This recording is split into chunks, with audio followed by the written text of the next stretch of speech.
Everyone, and thank you for joining our examinations webinar today. My name is Vicky and I'm an examinations administrator here at the Ophthalmology Foundation.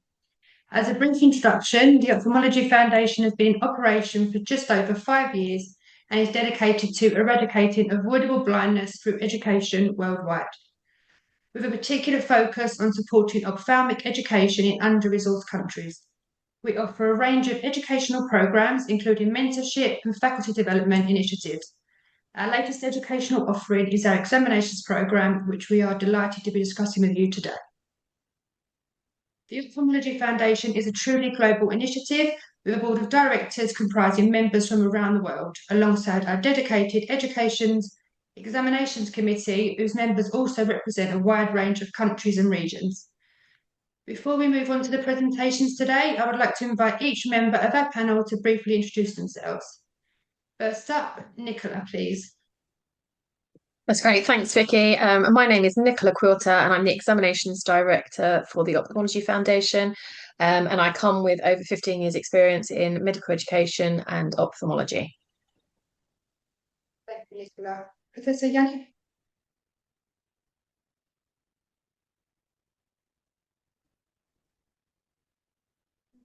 Can you introduce yourself, please?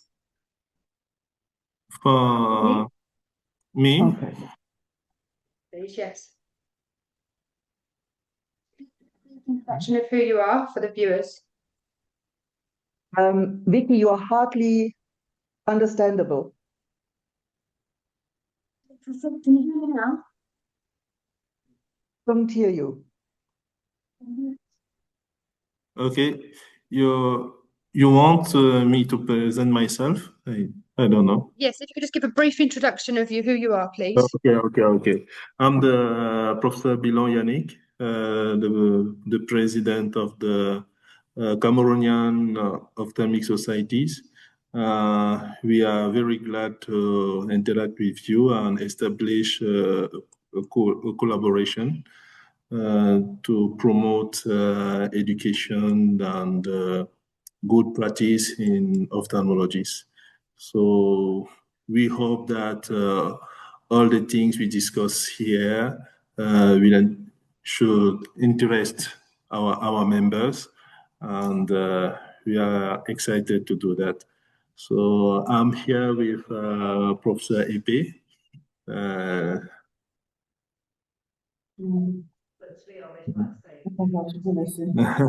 here with Professor Epe, and we will discuss later about the topics. Okay, thank you. Thank you. And Cordula? Hello, everybody. My name is Cordula Gabel-Obermeier. I am from Munich, Germany, and I look back on 19 years of experience running a 3-month and 1-year fellowship program. I am delighted to be invited to speak to you, and I thank you for your attention. Thank you. Cordula. And Rosie? Hi, everyone. I'm Rosie, and I am an examinations administrator here at the Ophthalmology Foundation. Thank you, Rosie. Before I hand you over to Nicola to tell you more about our examinations, I'd like to mention that there'll be a Q&A session at the end of the webinar.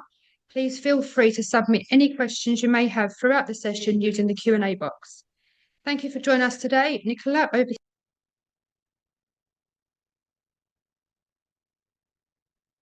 Nicola, you're on mute. That's great. Thank you, Rosie. So good day to everyone, and thank you very much for joining us this evening. Today, I'm pleased to introduce the Ophthalmology Foundation International Examinations and their internationally standardised assessments designed to support excellence, consistency and fairness in ophthalmology worldwide.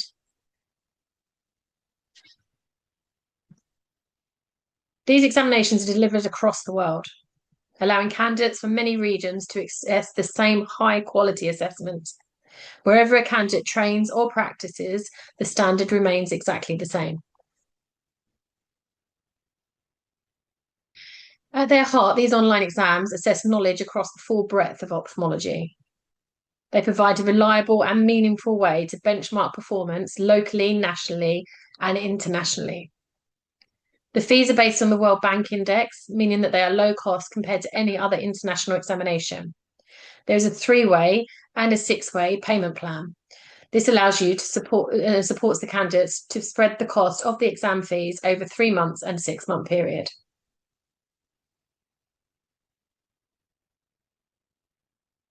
These exams align to the BCSC. Their alignment to the international standard. All questions are mapped to the American Academy of Ophthalmology and the basic science and clinical course. It covers the full breadth of ophthalmology training, ensures consistency, relevance, and global comparability, and it's regularly reviewed and updated in line with the BSc developments. This is our examinations executive committee, comprises of several members of consultant level from all different regions. Louis Amaya is from the UK, but it's based in the UK, but is originally from Colombia, and he's the chair for the exams. And then Richard Bowman and Rebecca Ford are our examination leads for clinical. And so I'll carry on from this slide. So Louis Amaya is based in the UK from Colombia. And then, as you can see, there is a widespread of regional senior ophthalmologists that form the executive committee. Example as well as Cole Golnick is a member of the ophthalmology board, and he represents our education department. And then we have Berthold Seitz, who is based in Germany, and he is part of the IOF Ophthalmology Foundation Fellowship Department. Next slide, please.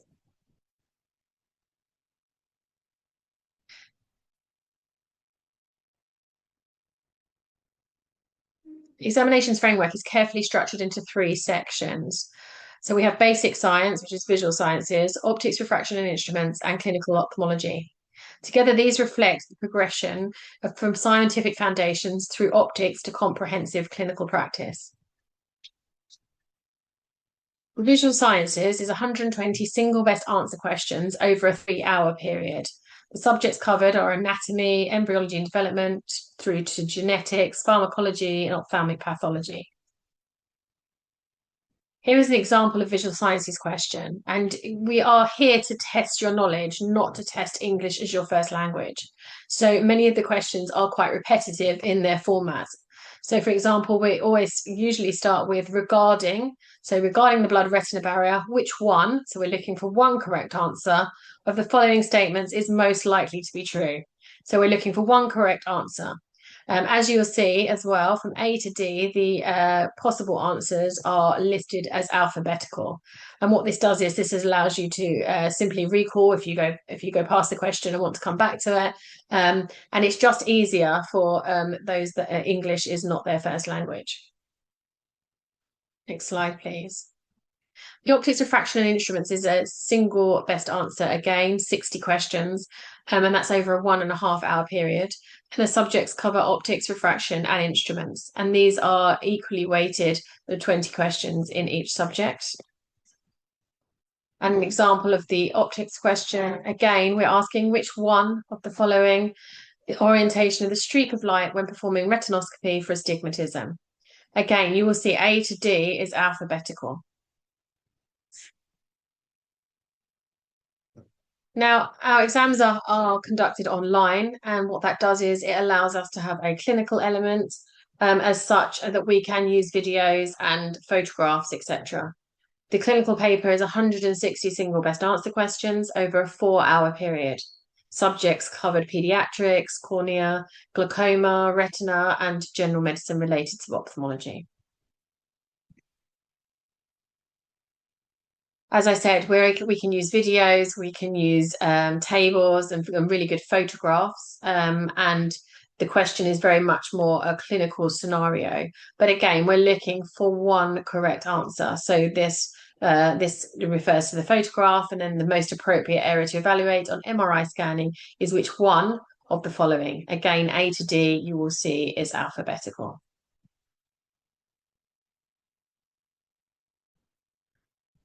So we want you to pass. So preparing for the exam there are practice questions that are available via our website. There's a suggested reading list aligned to the examination content, which is also available on the website. And there's access to high quality educational materials through the website and through our social media platforms. And we are currently working with CyberSite for a dedicated portal for examinations. We're actually working on retina and glaucoma, and they'll be available, I think, next week or the week after. And then we are working on other subjects, 200, 250 questions in each category. And this, we put them on live so that you prepare for the Ophthalmology Foundation exams. But if you are preparing for a local exam, this is free access, so you could go on and it could help you prepare for any other ophthalmology exam.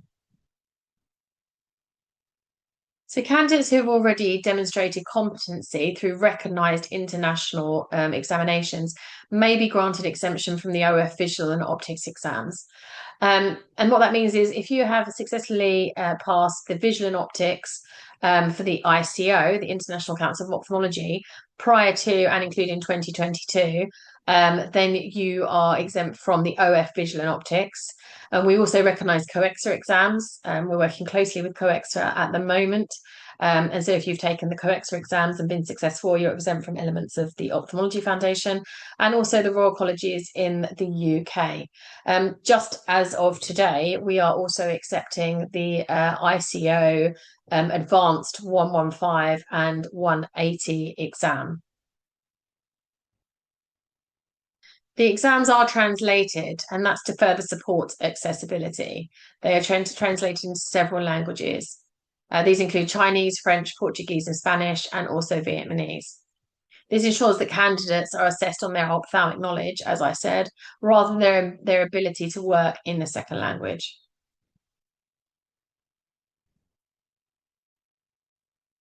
All exam questions are written by the international experts.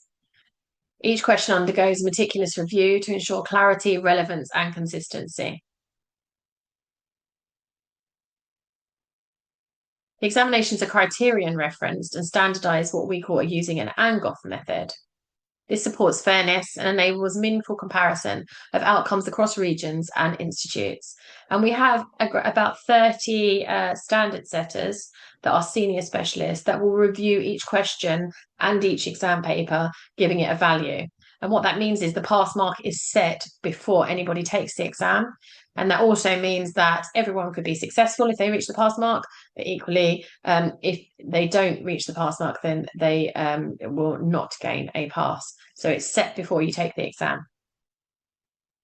Development is strengthened through collaboration with leading international institutions, with alignment to establish ophthalmic education standards. So we work closely with Wills Eye Hospital and Wilmot Eye Institute, and we're developing partnerships with leading eye institutes around the world, which are aligned to the AEO basic and clinical sciences standards.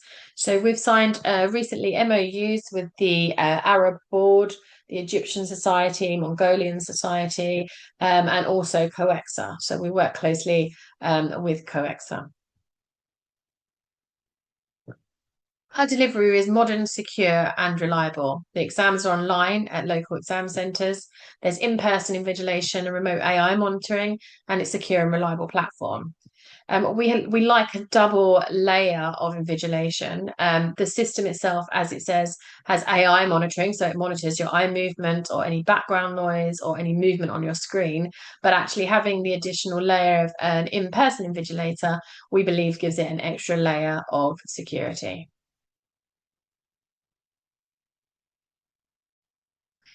The exam schedule is held twice yearly, March and September sittings, and the results are released within a 2-week period. It's a credit to Vicky and Rosie. The results for March were actually released within 6 days.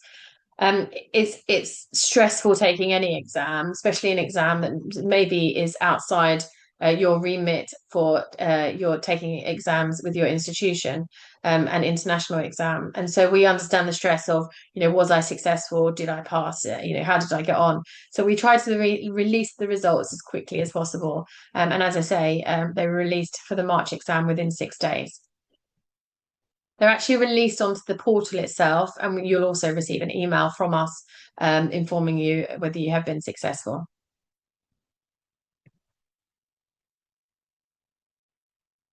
So why take the examinations? The exams provide internationally recognised certification. They offer a cost-effective way to demonstrate knowledge and benchmark performance against global peers. Candidates are awarded FIOF, becoming a fellow of the International Ophthalmology Foundation, and also points towards an IOF fellowship application. In turn, we believe that achieving a pass mark enhances the quality of patient care worldwide.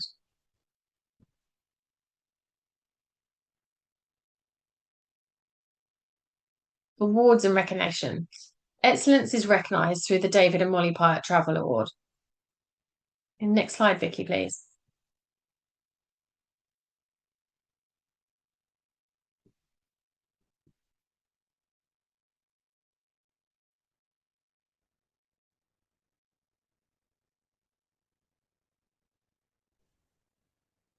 Can you see the slides?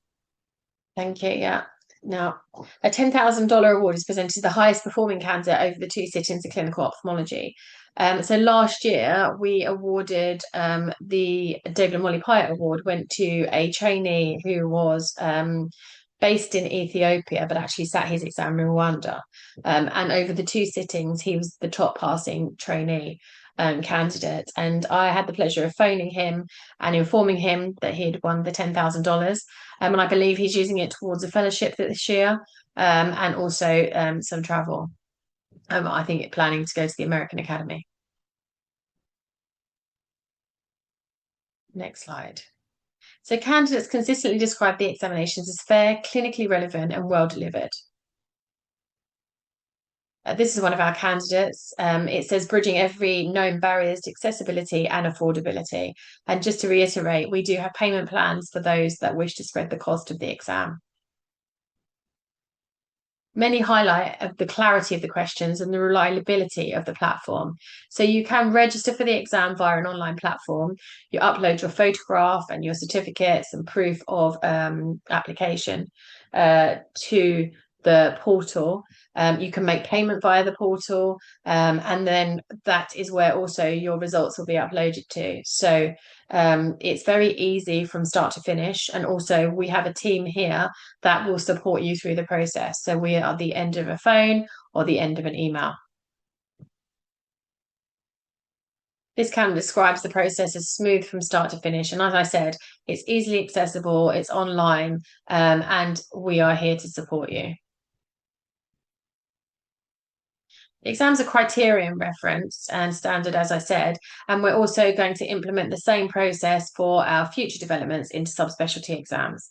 From March 2027, we're introducing a retina exam and also a glaucoma exam for those that are going into subspecialty. And the eligibility for those will be either you are currently working in retina or glaucoma, and you will then gain a certificate in those exams.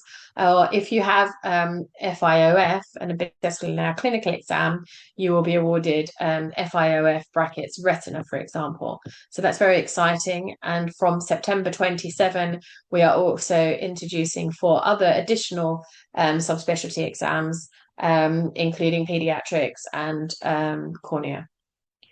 We also have reciprocity discussions at the moment with the Royal Colleges of Glasgow in particular, and we hope to be able to announce our reciprocity agreement in the next couple of weeks. And also Cordula is on the call this evening, and she will be speaking about fellowships.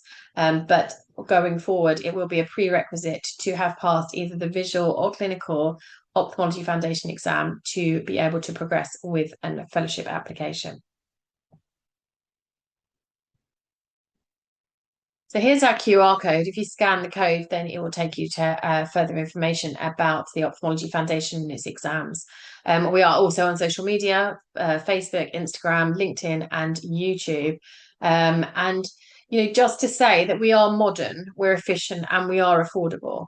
And so if you've got any questions about this system or about how you apply or affordability, then please don't hesitate to ask either at the end of these presentations or contact us via email. But I'd just like to thank you for your time today. Hopefully we'll see you on an application form in the near future. And as I say, if you have any questions, then please don't hesitate to reach out. Many thanks. Thank you, Nicola, for a great presentation. Professor Yannick, if you'd like to present.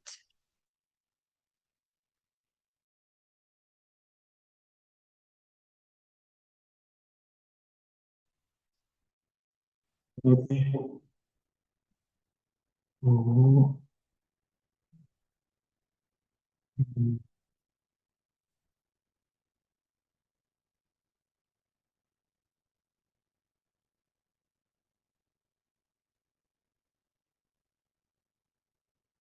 Okay. Can you see? Okay. Yes. So Yes, we I can see. want to, our presentation should be have one specificity. Should have one specificity. It will be in French, and the slide should be in English, so you can understand, and everyone can understand.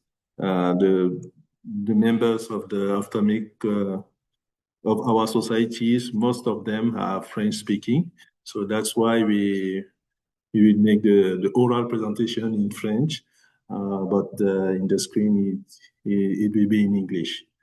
So I give the floor to Professor Epe, who are our focal point, and she can continue. Okay. Oui. Hello, hello to everyone. My name is Professor Epe, and I belong to the University of Yaoundé 1. So I have the duty today to introduce the course. I'm going to speak in French. You will be following in English because I think our audience, the ones you want to target today, are French speaking. Having said that, I'll continue saying that le Cameroun dispose déjà de plusieurs bases solides de formation.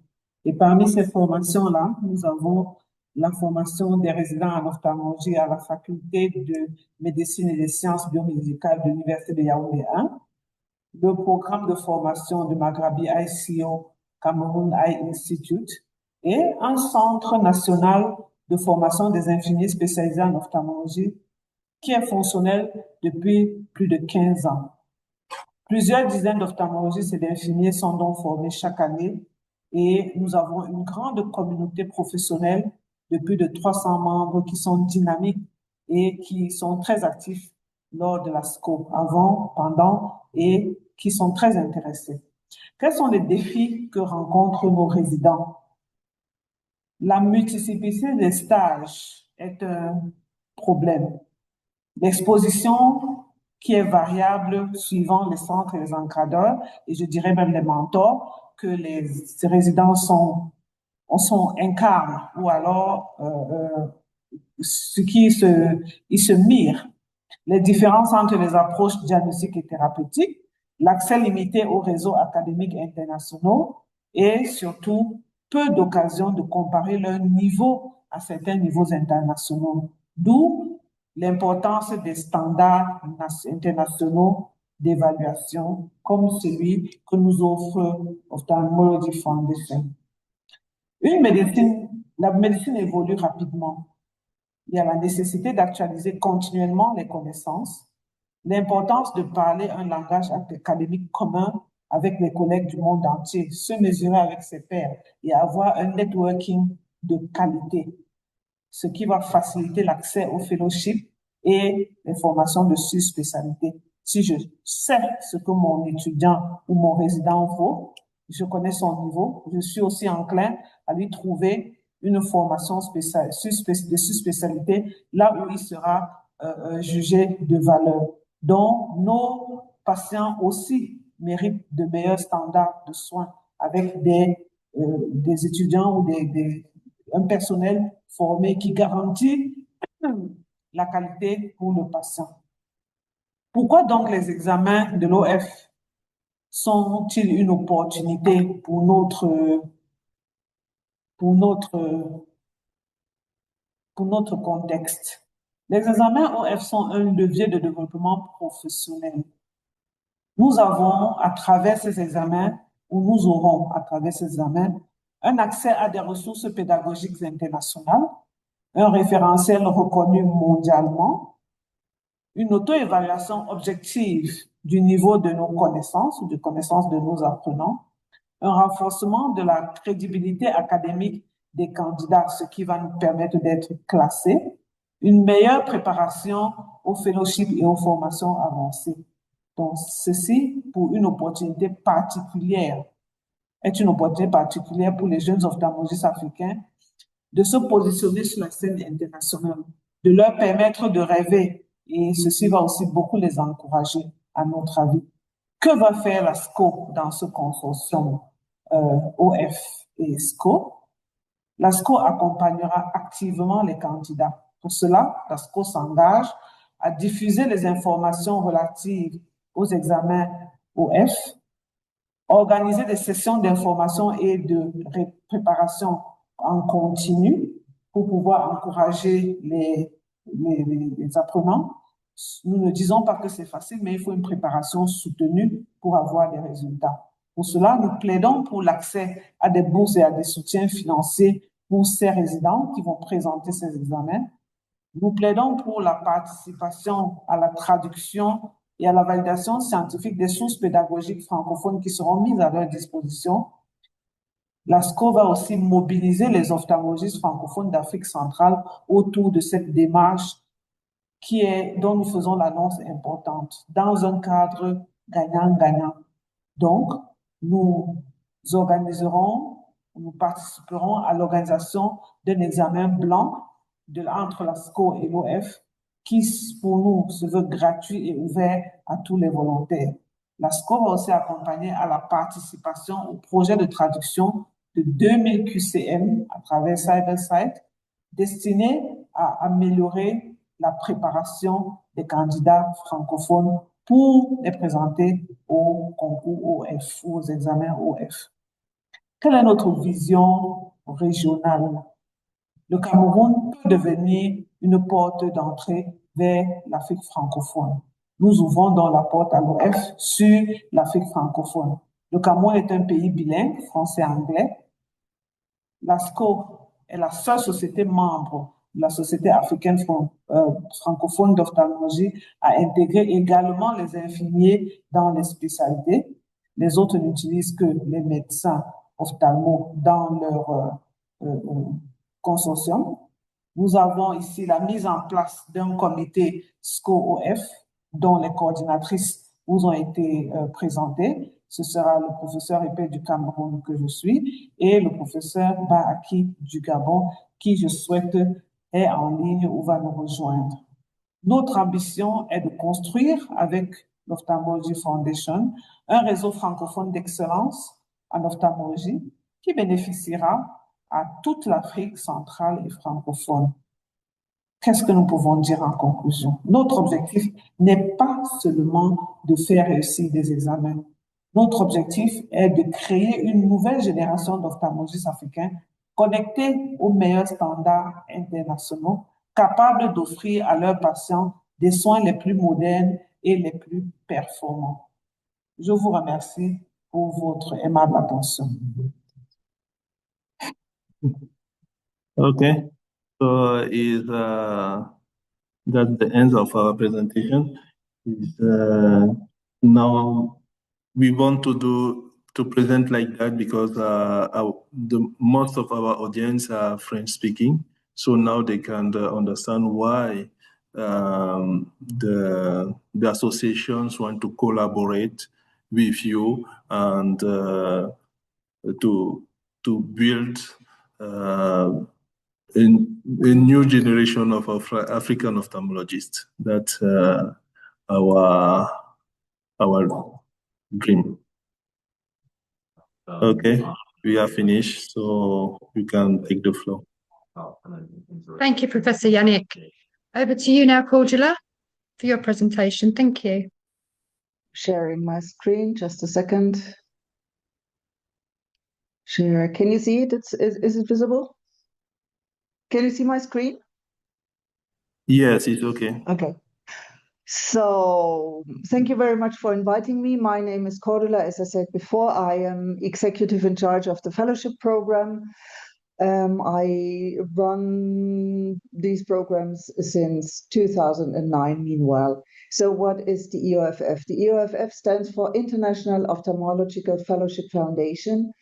We are a German charity that was founded in 2007 and is committed to enhancing eye care education and delivery in low-resource and underserved countries. We invite young and highly motivated ophthalmologists to apply for a 3-month, 6 months, or a 1-year fellowship, which they can serve at one of the international teaching centers. Usually these are tertiary institutes or university eye clinics. Immediately after having completed the EOFF-OF subspecialty fellowship, our candidates return to their home countries, resume their position, and take part in programs to preserve vision and prevent blindness. Mainly, our fellowships are classified as observerships. However, there are a few exceptions with our host institutions in India, Bangladesh, and China that can offer surgical training and clinical training in cataract surgery, in glaucoma, and in oculoplastic. Important is that we are not offering a degree, and there is no curriculum that needs to be followed, because according to our experience, the educational level in subspecialty training through the countries is very different. And so our aim is to raise everybody's skills and knowledge to a higher level. So our aim is to individually support the personal skills in eye care, and we want our candidates to be able to focus on challenges that they come up in their daily work. So for the 3-month fellowships, we actually have about 100 awards per year. The stipend goes with 5,000 euros or 6,000 US dollars, depending on who the sponsoring organization is. Then we have, in collaboration with the Eye Cancer Foundation, 6-month fellowships in retinoblastoma with a stipend of 8,000 US dollars. We offer 2 awards for a 1-year duration in collaboration with the Retina Research Foundation. This stipends amount to 35,000 US dollars. And in collaboration with the Academia Ophthalmologica Internationalis, we offer a 1-year research fellowship with 1 award per year and a stipend that amounts to 12,000 US dollar. So this is an opportunity for those who wish to continue their ongoing research work at an international center abroad from where they live. On the slide, you can see where we have our host centers. So currently we're collaborating with 103 host centers all over the world in 30 host countries. Since we're collaborating with the Ophthalmology Foundation that is based in the United States, there is quite a density of host centers. And since we are a German organization or European initiative, we have a strong density of host centers in Europe as well. All the countries that are marked in yellow actually are countries from where our candidates come from. The countries that are marked in red only are our host countries, and the ones that are in red and black actually are so-called hybrid countries, as Cameroon is, because we have a host center there, the MICEI institution, and we also have candidates from these countries. This is a statistic on our host centers, where in what countries the majority of our fellowship trainings are being held. So a lot of candidates actually go to India because of the opportunity to undergo surgical training in some subspecialties. Germany is a very important host place for us, as well as UK and the United States. But we're also having quite a few host centers in Francophone countries, in France, for example, in Cameroon and in Switzerland. And so if you are interested in applying for one of these fellowships, you should not be worried about the language barrier. Also, our application is available in French language. So what are the most popular subspecialties. Cataract surgery is very important since we can offer the surgical training in some countries, followed by glaucoma, pediatric ophthalmology, cornea and external diseases, oculoplastic, vitreoretina, and medical retina. But also we have these not so popular subspecialties like retinoblastoma, genetics, or low vision and rehabilitation. So we really try to cover all main areas in ophthalmology. This is about our application process, who is eligible for our program. We invite those who hold nationality of and are permanently based in a low-resourced or underserved country. Ideally, our candidates are 40 years of age at the time of submitting the application. They have completed the residency training and have obtained the specialist in ophthalmology degree. Our candidates come with a strong recommendation from their previous chair or supervisor, which, for example, could be the residency director, and from the present chair, from the current position. Ideally, our candidates hold public services or teaching positions. And very important to us is that our candidates are committed to resume their position after the training to apply the newly acquired skills and knowledge in their home institution. Of course, since it is not possible to learn all details of a subspecialty in a 3 months observership, it is very important that our candidates have a very clear idea of what aspects in their subspecialty they wish to focus on. As Nicola already said, we consider the Ophthalmology Foundation examinations with maximum of 8 out of 35 credits. And from September 27 onwards, the exams will be a mandatory requirement for an application. So what is the application process? It is pretty simple. You can gather all information about the program from our website, www.eoff.org. And there you will find an online registration form with an upload section for requested documents. As I said, the registration form is available in French language as well as in Spanish and in Portuguese.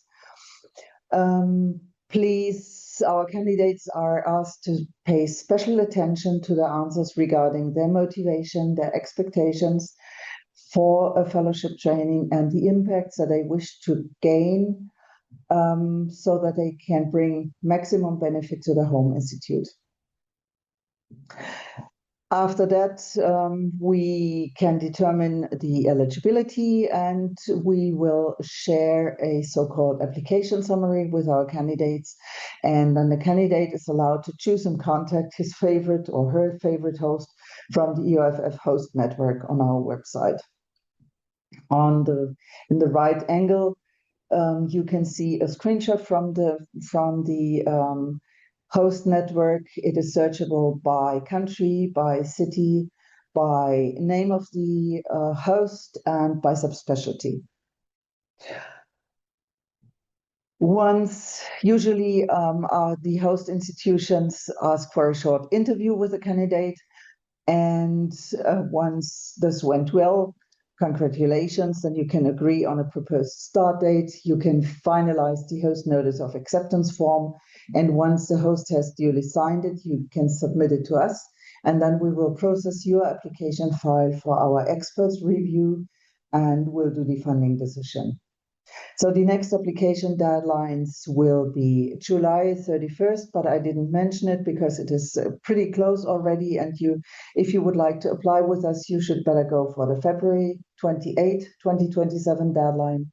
And for the one-year program, we have one application deadline, which is August 31st, 2027. Excuse me, please. Again, we consider the Ophthalmology Foundation examinations, and we strongly encourage you to take these. It is not only because of the credits that you get for the fellowships program, but it's for your own benefit. It's nice to compare your knowledge with the knowledge of your international colleagues. This really boosts your yourself. So also, we want to recognize those who have done the examinations. So we have the current candidates who have passed the examinations. We have them here on our website. We want to recognize them, and also our special congratulations go to the awardee of the prestigious David and Molly Foundation Travel Grant. And we are happy that we're currently working on finding a good host place for him. Here we want to share some experience reports for you. So, for example, this was Dr. Alette Nomo Francine from Cameroon. I have met her last year at the SOE in Paris, and it was wonderful talking to her, and she was very happy that she received an award and that she had the chance to go to Professor Sauer in Strasbourg, France. Or here is a candidate from India. She served a fellowship at the Kellogg Eye Institution at the University of Michigan Health in Ann Arbor. Or here is Dr. Pius Kamsangbeya. You probably all know him. He also ocular plastic, and his supervisor was Dr. Christine Nelson. And for example, here was as an example for the hybrid character of Cameroon. Here is Dr. Fanta from Ethiopia. She underwent training at the MICEI in Yaoundé under supervision of Dr. Afitale. You probably all know Dr. Fanta, I guess. Or here is an example for a fellow from Turkey. He underwent ocular oncology, observership in Essen, Germany, under Professor Bechrake's supervision. Where do we have our funding from? We are very happy that we have a number of very good institutes, industry, subspecialty, and national ophthalmic societies, and also private foundations. So we are very happy to collaborate with a good number of donors. For further information, please go to our website. And if you've got any questions, just feel free to reach out to me and I'll be happy to answer them. Thank you very much for your attention. And I stop sharing my screen, and thank you for having me. Thank you, Cordula, for a great presentation. Okay. Now we move on to the Q&A section. If anybody has any questions that they'd like answered live, please put in the Q&A box. We will move on to the questions we received prior to the webinar. So the first question is, will there be examination preparation sessions for candidates registered for the examinations? Who's that to? To you, Nicola, sorry. If there is a need for a webinar, then we are able to host a webinar with practice questions. We are actually just in the process of organising a meet and greet the examiners, which will give trainees an opportunity to speak to Louise Amaya, Richard Bowman and Rebecca Ford, who produce the 3 exam papers, and we'll probably do the same going forward with the subspecialty. So that is a good opportunity for you to ask them about the format of questions, how they're written, what material they should study, etc., etc. Thank you, Nicola. The next question is for Cordula. Are the fellowships fully funded? So we offer a stipend that can use as needed, and it is supposed to help cover expenses in the host city and for travel. But sometimes it is not possible to meet or to cover all expenses by the stipend, but of course it's a very good starting point. Thank you very much. The next question is, does the Ophthalmology Foundation provide financial support for candidates? For Nicola. Um, we do review if you are having difficulty with payment. Obviously, we have put in place a 3-way and a 6-way payment plan. So that spreads the cost. But if after that you are still having difficulty, then I would suggest that you write to us directly, and we will go from there. We do offer several bursaries, not full bursaries. Will be some contribution, but that will be your application for that would be reviewed by the panel, and then it would be decided from there. I do understand that there are opportunities for sponsorship from organisations, so they are available through if you apply directly to them, and also we can provide you with that information going forward. Thank you, Nicola. We've Okay, received a question from one of hello. Hello, Professor Yannick. Yes, just to add something, inside our societies, we want to find also our local donation, find a local donation here to support the candidate. So we will try to do that also. So if people applied, especially the resident, if they apply, we will try to find support from them, only for the resident. We will try inside the societies. That's also I want to add. In Cameroon, especially. Thank you very much, Professor Yannick. The next question we have is the pass mark the same for each setting, or is it set prior to each exam? So we use an Angoff method, which means that we have a group of senior specialists that have experience in education exam settings, and they will review each question paper. And what they do is they then give it a value, each question a value, and from that is derived a pass mark. So we look at the mean scoring of their evaluation. And what that does mean, it's set prior to the candidates taking the exam. And so there is a cut score. And that is individual for each exam paper at each sitting. However, we do push 10 to 15% of questions through each exam. And what that does is that allows us to monitor the cohort of each exam. So we make sure that the cohort is the same. If there was a spike either direction, then we would look at that in compared to how they've been standard set the exam paper. But you've got the same kind of cohort of candidates coming from the same kind of regions and same institutes, then that level kind of sits at the same. So we use standard setting as Angoff method, and pass mark is derived prior to exam day. Thank you, Nicola. The next question for Nicola again is, please clarify what difference there is between the OF and the ICO examinations. And there's a big difference. So we are online. The ICO, they're paper-based exams. Our results are turned around within 2 weeks. So you get fast results. We're low cost. So we're half the price of any other comparable exam. We are able to use videos and photographs, etc., tables, interactive on the system because it is online.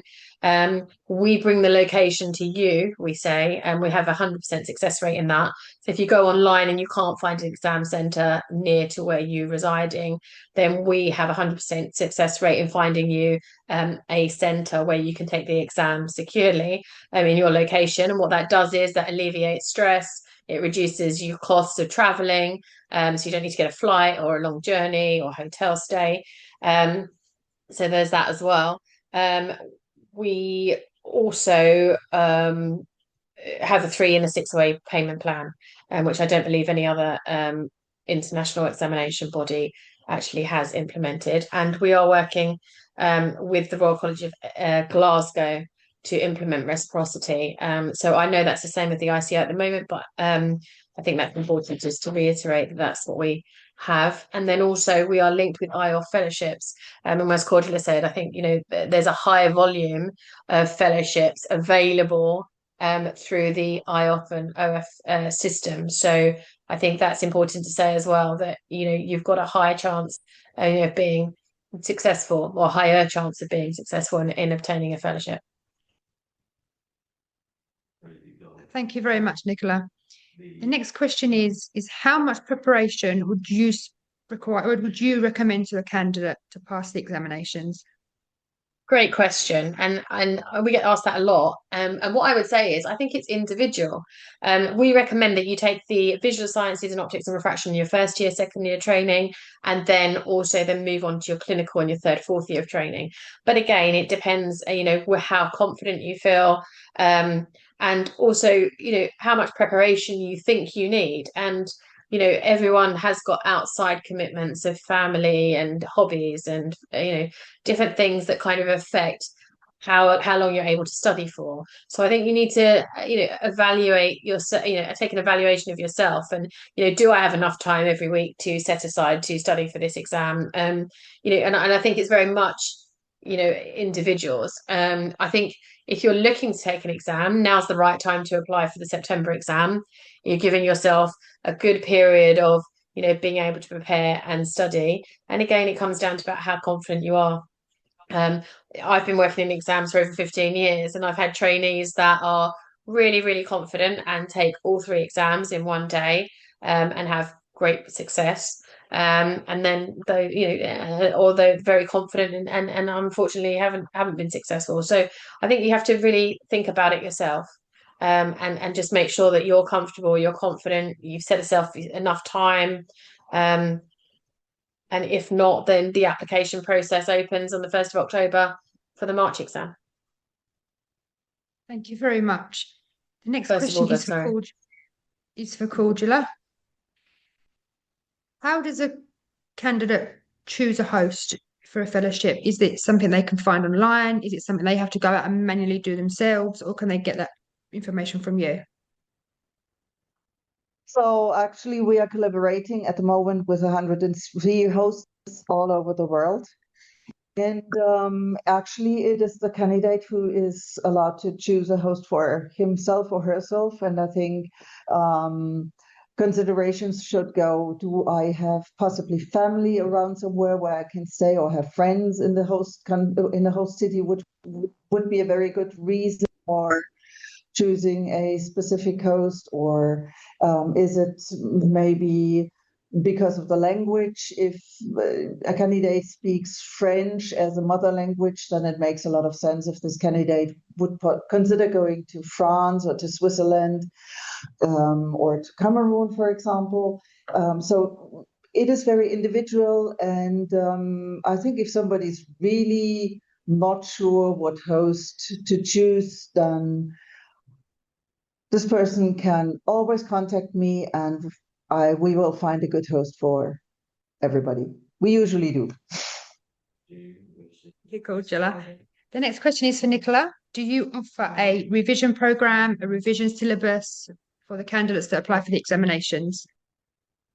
So we have a suggested reading list, which is online. It has great free access with information about websites and books, etc. And they're kind of aligned with the BCSE. So we're not saying you should go out and buy the BCSE because it's expensive, but a lot of these books support that process. We also have practice questions via the website, and after this, you may want to just go on and get some idea of the format of question, and it'll give you the correct answer, and that's for all 3 exams.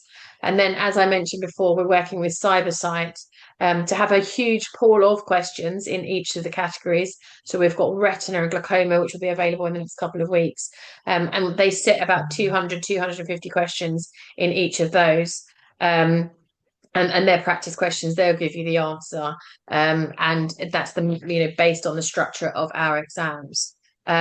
If you think a webinar would be a great idea of discussing how we write questions and how papers are produced, and what to look out for, etc., and how if it's a good question, bad question, and what you need to revise, then obviously that's something we can look at in the future. Thank you, Nicola. The next question we have is in our Q&A box.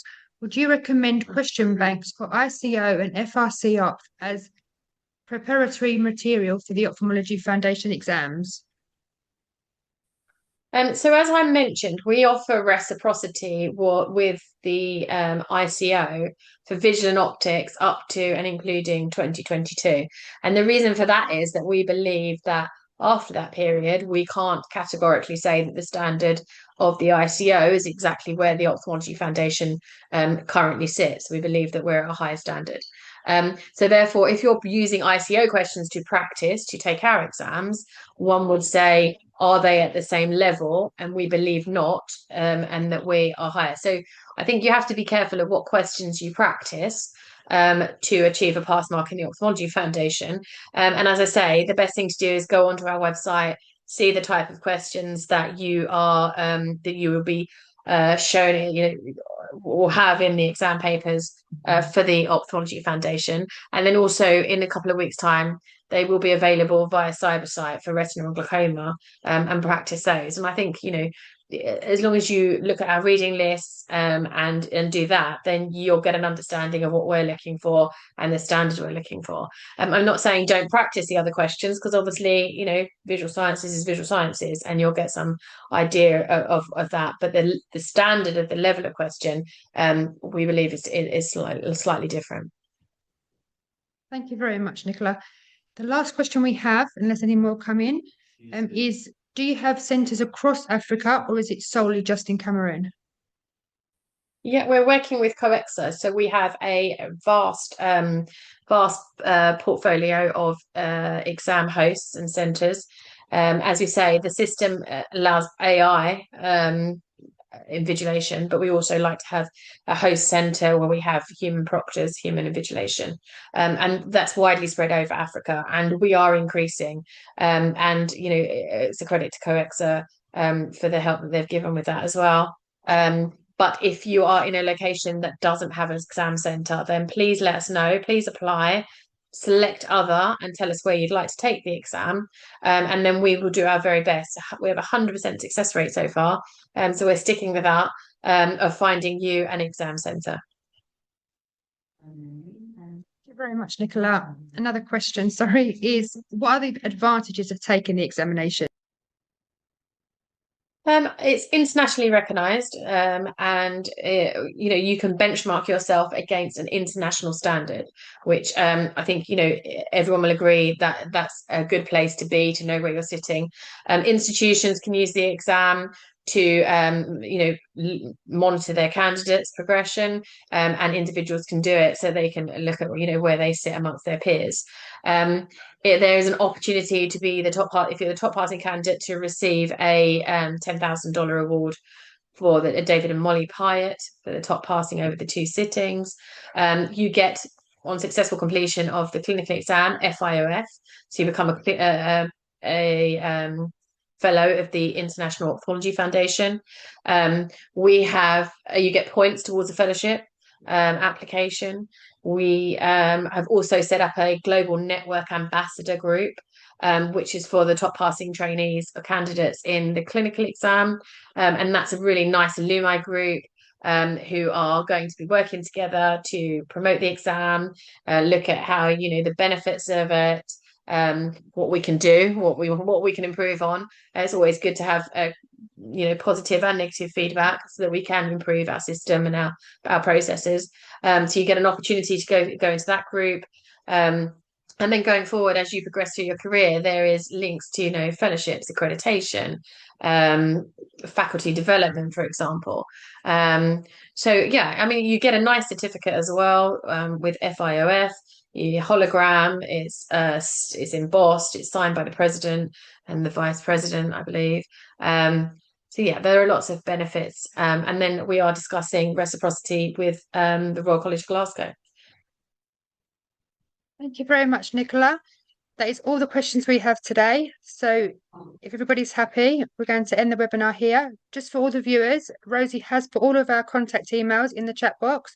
So any questions that you may have, no matter how small you think they are, please email us and we will get back to you straight away. Thank you very much, everybody. And thanks for great presentations. Thank you. Thank you. Bye-bye. Bye-bye.